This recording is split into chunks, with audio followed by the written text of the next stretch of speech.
Benoît, bonjour. Bonjour. Merci d'avoir accepté notre invitation. Avec plaisir. Ah bah, c'est fantastique.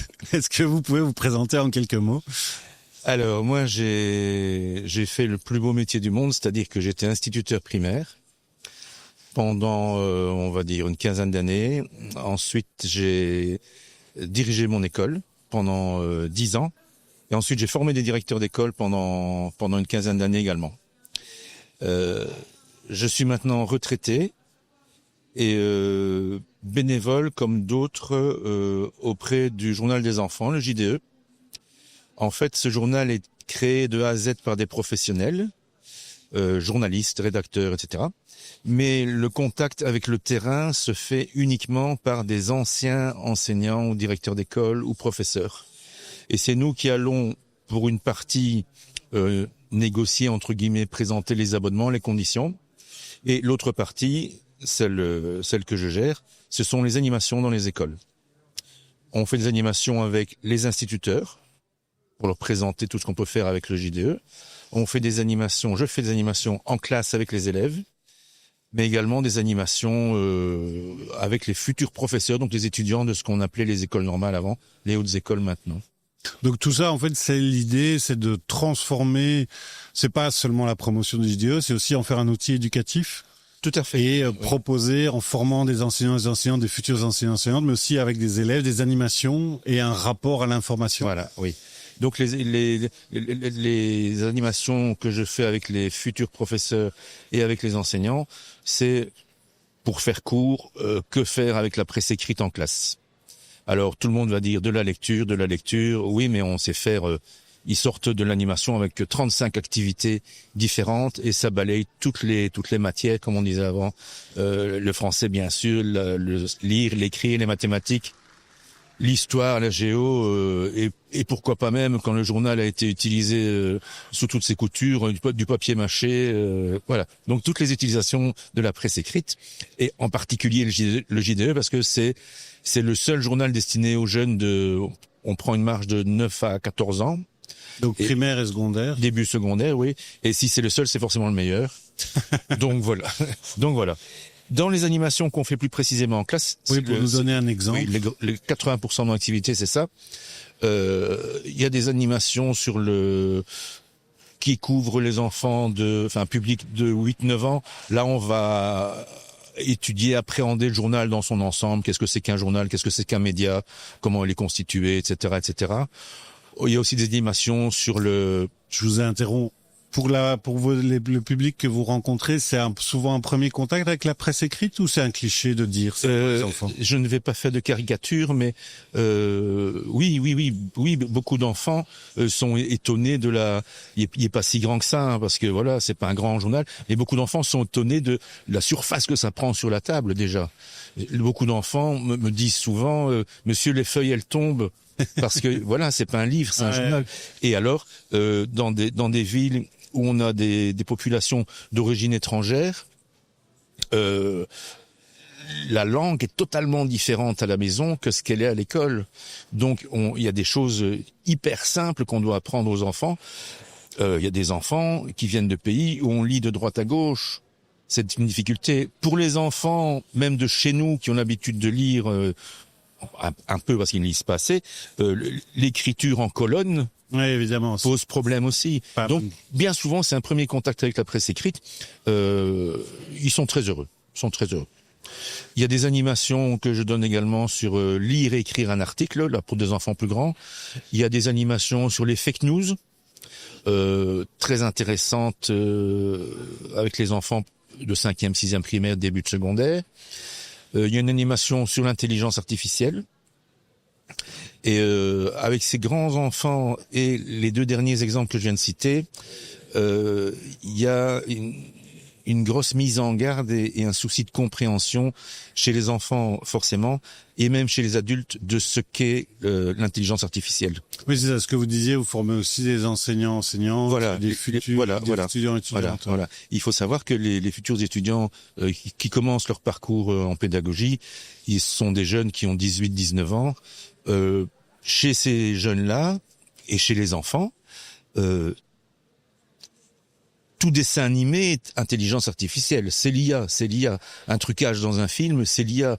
Désolé, mais les films qui datent d'il y a 20, 30, 40, 50 ans, Cosmos 99 par exemple, ou Tom et Jerry, c'est pas de l'IA, c'est du travail manuel, du trucage. Il y a aussi un travail d'éducation à l'image, en fait. Voilà, l'éducation à l'image. Moi, j'insiste sur le fait que l'IA, c'est un outil, certes, mais qu'il faut bien différencier ce qui est IA, ce qui n'est pas IA. On va en parler justement. Ah mais voilà. C'était ma question suivante. C'était ma question suivante, c'est quel est votre rapport, vous, à l'IA dans votre pratique, dans vos préparations d'intervention ou dans vos interventions? Est-ce que c'est un sujet que vous abordez en parlant de la presse, de l'information, avec les élèves justement que vous rencontrez? Alors, au niveau du choix et de la rédaction des articles, je ne veux pas vous répondre parce que c'est pas mon métier. Personnellement, et les animateurs dont je fais partie, on appelle l'IA parfois pour avoir des idées qu'on n'aurait pas eues en préparant une animation. Nous sommes tous anciens enseignants, comme je disais tantôt, mais on va questionner l'IA pour avoir une idée en plus. Et parfois, ça nous apporte des idées. À modifier ou qui sont bonnes telles quelles parfois? On prend plus ou moins, quoi. Oui, parfois, il y a des bonnes idées, parfois il y a des choses tout à fait illogiques. Et avec les enfants, l'animation qu'on donne, qui traite de l'IA, les enfants croient dur comme fer que l'IA, c'est tout la vérité, rien que la vérité, etc., etc. Donc il y a une énorme mise en garde à faire et il faut surtout sensibiliser les enseignants à ça. Parce que j'ai vu des enseignants, on n'a qu'à demander à l'IA, Hein. Déjà précédemment, les enfants n'ouvrent plus un atlas, on va sur Google. Et voilà, utiliser un atlas, c'est maîtriser de nombreuses compétences. Mmh. Aller sur Google, c'est taper un mot. Mais donc ça, si je comprends bien, il y a un travail de sensibilisation, de compréhension de l'outil, oui, qui est certainement à faire peut-être avec les plus jeunes. Oui. Peut-être que en première, deuxième secondaire, c'est moins marqué. Ça, c'est à vous de me dire. Mais en tout cas, c'est un sujet aussi à aborder avec les enseignants et enseignantes. En fait, il y a un manque de formation de manière générale. Si j'entends bien. Il y a tout à fait un manque de formation auprès des enseignants, et donc ça, moi, je travaille aussi avec des futurs profs et je distille cette information parmi tant d'autres. Mais il y a un manque de formation au niveau des enseignants, et je vais même vous dire que beaucoup de jeunes adultes font confiance aveugle en l'IA, comme ils font confiance aveugle dans le GPS, comme voilà quoi. Et GPS qui n'était pas de l'IA au départ, hein. On dit les GPS, c'est de l'IA. Non, il n'y a pas si longtemps que ça. C'était des programmes où on encodait le nom des rues, le nom des maisons, etc. Les numéros des maisons, pardon, en relation avec un satellite. Maintenant, c'est le satellite qui fait tout. L'IA, c'est un outil dont il faut savoir prendre les bénéfices et être conscient des avantages, voire des dangers aussi de l'IA. Et donc justement, comment est-ce que vous travaillez ça avec les élèves dans vos animations et dans le rapport avec la formation? Oui. Dans le rapport avec la formation, on ne rentre pas dans cet aspect-là des choses parce que il faut déjà être plus au fait de ce qu'est l'information, comment elle est construite, comment on se la procure, comment on la distille dans les médias, etc., etc. Notre travail, c'est de faire comprendre aux enfants ce qu'est l'IA et comment et pourquoi s'en méfier. Alors l'exemple est tout simple, l'exemple de départ de l'animation qui dure 2 fois 1h30, hein, c'est assez costaud comme animation. L'exemple de départ, c'est vous prenez une montre connectée et une roue. Quelle est l'invention qui a demandé le plus d'intervention de l'intelligence humaine? Alors forcément, les enfants, la montre connectée, parce que c'est l'IA, etc. Non. La montre connectée, je caricature, je vais vite, ce n'est que l'utilisation du Bluetooth entre une montre et un GSM. Le gars qui a mis au point la montre connectée n'a rien inventé du tout. Il n'a pas inventé le GPS, il n'a pas inventé le téléphone, il n'a pas inventé les capteurs qui mesurent soi-disant vos pulsations, il n'a même pas inventé la montre. Il y a eu l'idée de limiter les applications à leur plus simple expression et à les mettre en rapport avec votre GSM. Une montre connectée, ça n'est que ça. Par contre, la roue, il a fallu 20 000 ans minimum de ce qu'on connaît de l'histoire de l'être humain avant qu'un jour un gars ait eu l'idée de couper une tranche sur un tronc d'arbre et de l'accrocher à une planche pour faire la première brouette, quoi. Donc voilà, l'intelligence artificielle, l'intelligence humaine, ce sont deux choses, et surtout ne pas l'avoir partout, cette intelligence artificielle. C'est ça qu'on apprend aux enfants. Et avec quel type d'exercice? Qu'est-ce qui... Alors, les types d'exercices, c'est que après, on leur demande, on pose des questions à l'intelligence artificielle. On prend ChatGPT parce que c'est la plus connue. On pose des questions. On pose des questions faciles. D'abord, les enfants posent des calculs, puis des questions scolaires qui en fait ne relèvent pas de l'intelligence artificielle, qui sont simplement des données qui se trouvent dans des bases de données qu'on peut faire avec Google, quelle est la capitale de tel pays, etc., etc. Voilà. Puis on va demander à l'intelligence artificielle de créer quelque chose. Dernière chose que j'ai vécue en classe avec les enfants, quels sont les animaux? Question que voilà, j'étais à Bruxelles et alors parfois je dois pousser un petit peu dans la bonne direction, hein, mais quels sont les animaux qui représentent les différentes communautés, régions de la Belgique? Eh bien, je vous apprends que le Manneken Pis est un animal. Grâce à l'IA. Grâce à l'IA. Voyez, le Manneken Pis est un animal parce qu'il y a le coq et le lion. Et forcément, l'IA n'a pas fait la différence. Donc, on a tout un stock de questions où on met l'IA en danger. Des questions précises en mathématiques sur donne-nous le nombre le plus grand avec les chiffres 4, 3, 2, 1, 0, etc. avec 2 décimales. Là, il y a encore beaucoup d'erreurs chez l'IA. Donc, tout ça fait réagir les élèves. Et comment est-ce qu'ils réagissent? Ils se disent, mais d'abord, une certaine déception, parce que l'IA, si même l'IA ne sait pas répondre, mais je dis mes enfants, c'est parce que vous êtes plus intelligent que l'IA quelque part. Vous savez. Et vous avez une machine qui apprend au fur et à mesure. Et si on pose cette question-là 200 fois, 300 fois, 400 fois l'IA, et qu'on lui dit non, ce n'est pas ça la bonne réponse, peut-être que dans 1 semaine, 2 semaines, 3 semaines, elle va prendre la bonne réponse. Ça, c'est ce que font c'est l'apprentissage de l'IA, quoi. Oui, c'est ce que font des travailleurs dans des pays pauvres voilà, qui entraînent l'IA à des salaires. Ouais, c'est entraîner l'IA. Et justement, parce que c'est le genre d'information qu'on sait grâce aux médias traditionnels. Oui. Est-ce qu'il y a un travail avec les jeunes et est-ce que ça les intéresse sur en quoi est-ce que l'IA est une source d'information? En quoi est-ce que les médias traditionnels comme le JDE sont une autre source d'information? Quelles sont leurs forces? Quelles sont leurs faiblesses? Lors de l'animation sur l'IA et sur les fake news, on en parle.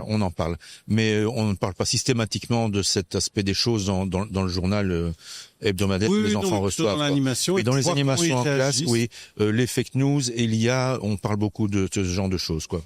Les fake news, alors on leur apprend 2-3 trucs pour repérer une fake news.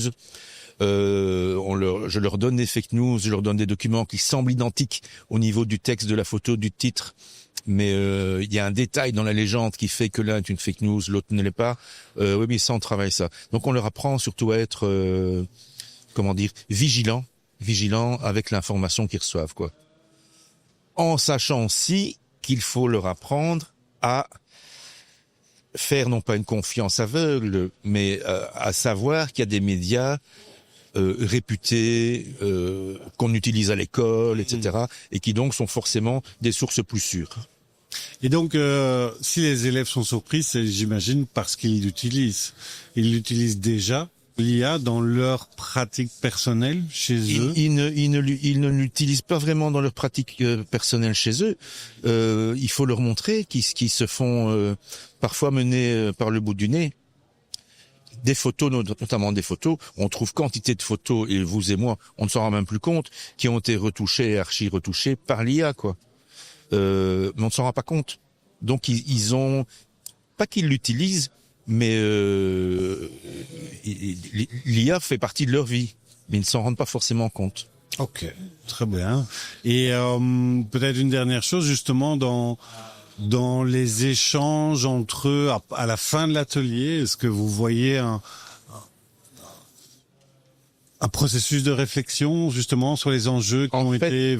En fait, oui. Donc l'atelier, merci pour votre question, c'est magnifique.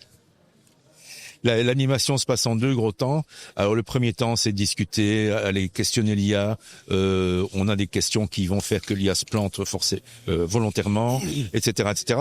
Et la fin de l'atelier, c'est un débat d'une demi-heure, 3/4 d'heure, où lors duquel les enfants ont dû se classer arbitrairement.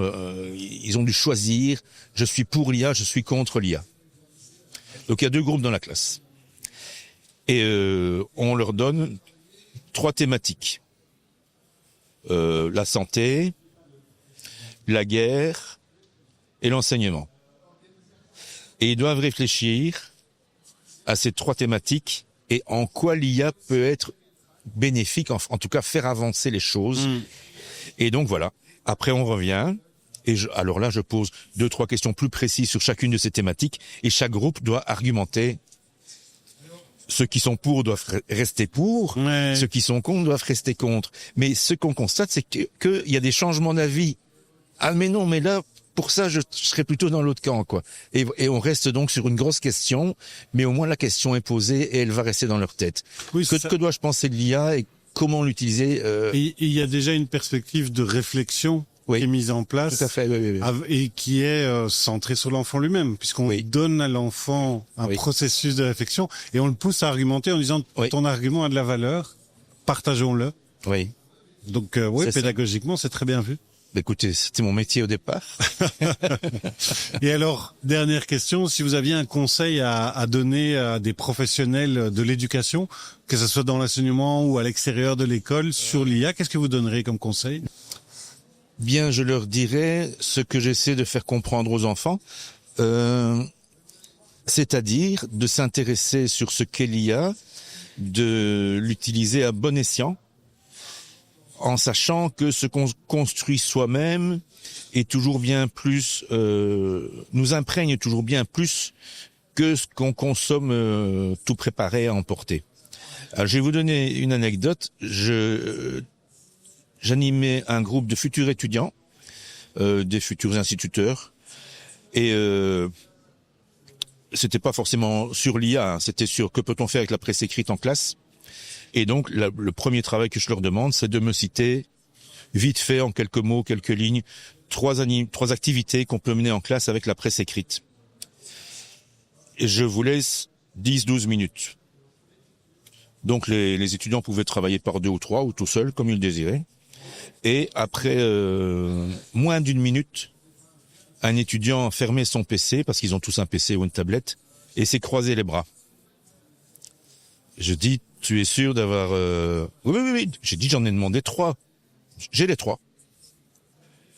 Mais raconte-moi ce que tu envisagerais de faire. Il ouvre son PC. Je dis non. Tu me dis ce que tu envisages de faire. Ah, mais c'est dans le PC. Donc, le jeune homme, futur instit, a demandé à l'IA 3 activités qu'on peut faire à partir de la presse écrite avec des enfants de 10-12 ans. L'IA lui a envoyé 10 pages. Il a fait son travail, il a fermé son PC. Il n'a même pas lu ce que l'IA lui proposait. Si c'était plausible, si c'était vraiment efficace. Et voilà, confiance aveugle en l'IA. Ça, c'est un extrême, bien sûr. Hein. Donc, je conseillerais aux enseignants d'utiliser l'IA à bon escient, uniquement quand il faut, et comprendre le fonctionnement et surtout sensibiliser les enfants à ça. Merci beaucoup. Et je vous en prie, c'est avec plaisir.